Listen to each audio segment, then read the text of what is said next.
수강생 여러분 안녕하세요. 지난 시간은 해양 쓰레기 문제의 원인인 공유지 비극에 대해 살펴보았습니다.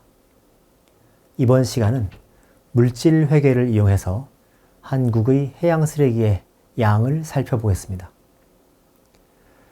엘리너 오스트롬이라는 노벨 경제학상 수상자는 전 세계에서 공유지 비극을 극복한 사례들에서 그 비결들을 찾아 8가지로 정리했습니다.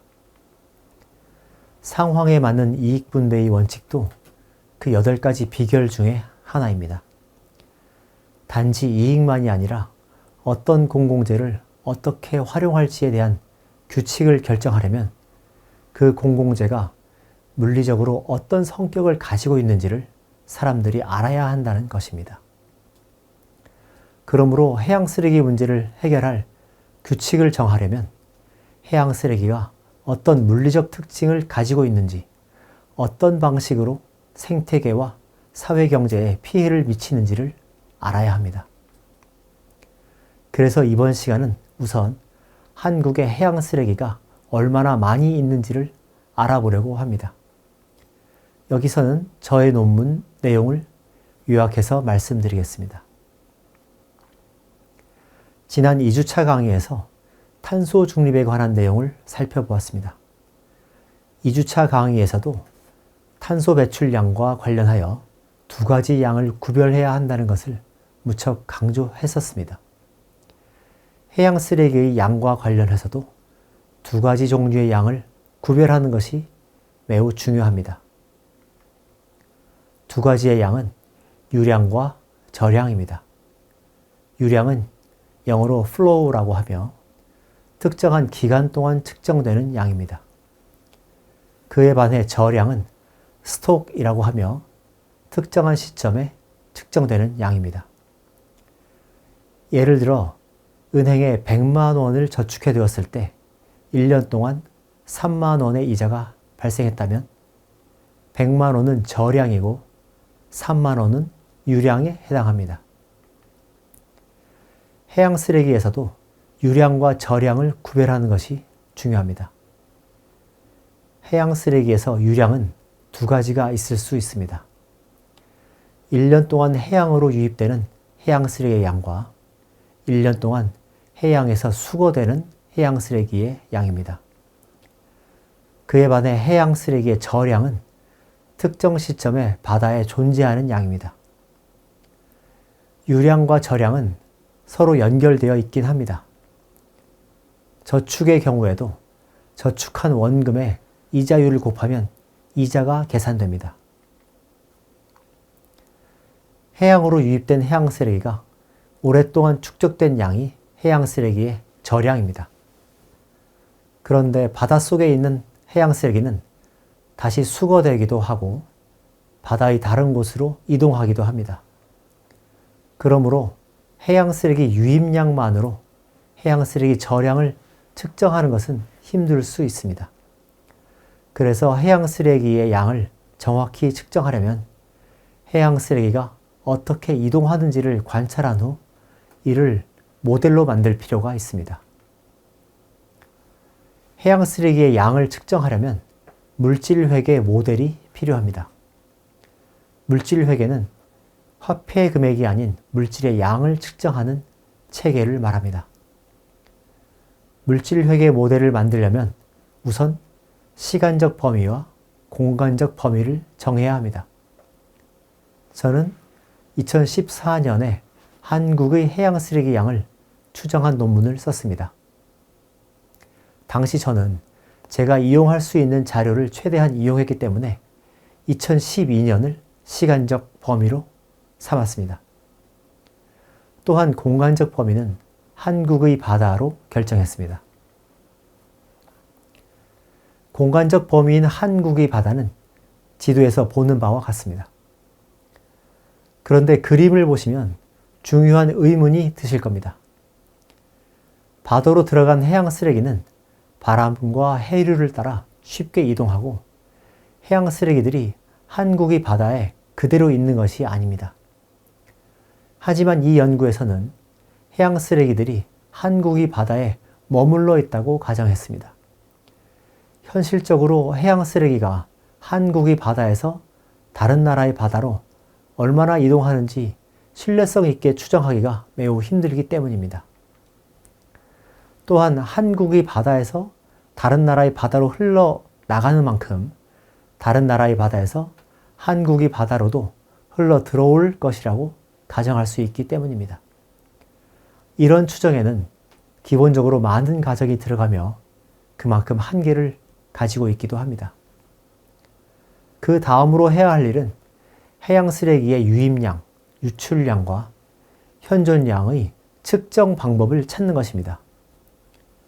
화폐 회계와는 달리 물질 회계에서는 이 부분이 매우 어렵습니다. 그러므로 그 당시까지 이용할 수 있는 신뢰성이 높은 자료들을 최대한 활용했습니다. 해양 쓰레기가 바다로 들어가는 유입량은 크게 육상에서의 유입량과 해상 활동에서의 유입량으로 나눌 수 있습니다. 육상에서의 유입량은 강을 통해서 유입되는 양과 해변 활동에서 유입되는 양이 있습니다. 해상 활동에서의 유입량은 폐어구, 선박 투기량, 양식장 부표, 항만에서의 유입량 등이 있습니다. 해양 쓰레기가 바다에서 유출되는 양은 국가 등에 의해 바다에서 수거되는 양입니다. 한국의 바다에서 외해로 흘러나가는 양도 있을 수 있습니다. 하지만 바깥 바다에서 한국의 바다로 흘러 들어온 양도 있을 수 있습니다. 이 두 양을 측정하기 힘들기 때문에 이 두 양이 같다고 가정했습니다. 해양 쓰레기의 저량은 특정 시점에 바다에 존재하는 현존량입니다.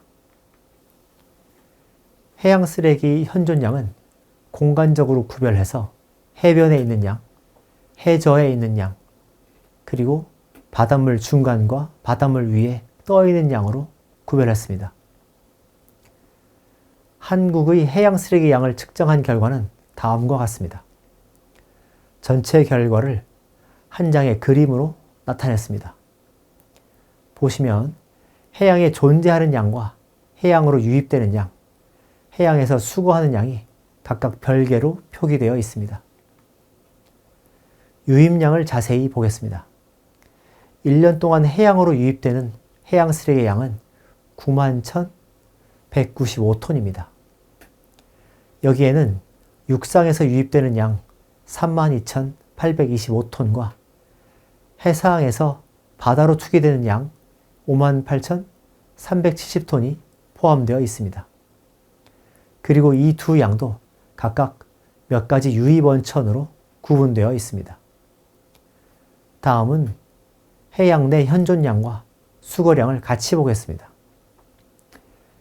해양 내 현존량은 152,241톤으로 추정되었습니다. 여기엔 해변, 해저, 수중에 있는 쓰레기가 포함됩니다.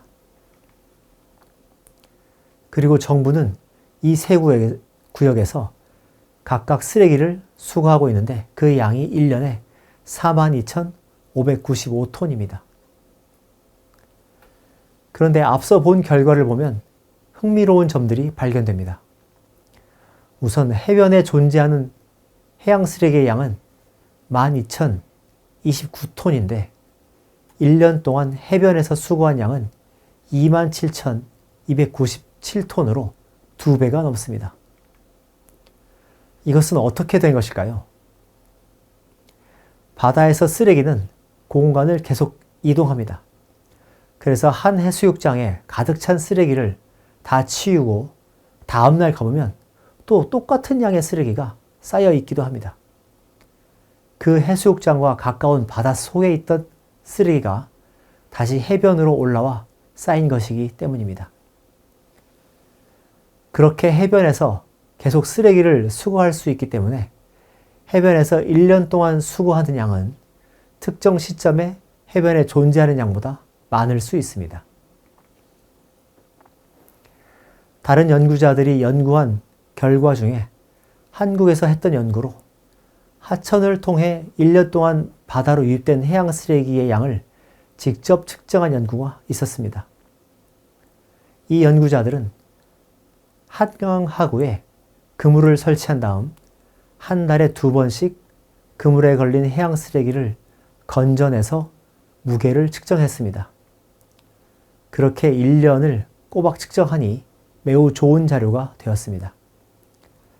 특히 이 연구자들은 여름철 태풍이나 홍수가 발생했을 때 평소보다 훨씬 더 많은 쓰레기가 강을 통해 바다로 흘러든다는 것을 알아냈습니다. 이 연구 결과는 많은 도움을 주었습니다. 하지만 이 연구는 한강에서만 진행했기 때문에 이 양을 전국으로 확대해서 전국에 있는 강에서 배출되는 쓰레기의 양을 추정해야 했습니다. 어떻게 추정했을까요? 강으로 비를 내려보내는 지역을 강의 유역이라고 합니다. 한국이 다른 연구 자료에서 한국이 여러 강에 있는 유역에 사는 인구를 파악했습니다. 그런 다음 강을 통해서 바다로 흘러드는 해양 쓰레기의 양은 그 강의 유역에 사는 인구에 비례한다고 가정하고 그만큼을 곱했습니다. 다른 요소들에서도 마찬가지입니다. 물질 회계에서는 화폐 회계와 달리 자료가 완전하지 않습니다. 그러므로 부족한 부분에 대해서는 가장 합리적인 방식으로 추정할 수밖에 없습니다. 저의 연구 결과는 그 후 한국의 해양 쓰레기에 대한 정책을 세울 때 계속해서 사용되고 있습니다. 한국이 바다에 해양 쓰레기가 얼마나 많이 있고 또 1년 동안 얼마나 많이 유입되고 있는지를 알아야만 해양 쓰레기 관리 계획을 세울 수 있기 때문입니다. 이처럼 환경과 관련된 연구와 정책에서 물질 회계는 유용할 수 있습니다. 이번 시간은 물질 회계를 이용해서 한국의 해양 쓰레기의 양을 살펴보았습니다. 다음 시간은 전 세계 해양 쓰레기의 양을 살펴보겠습니다.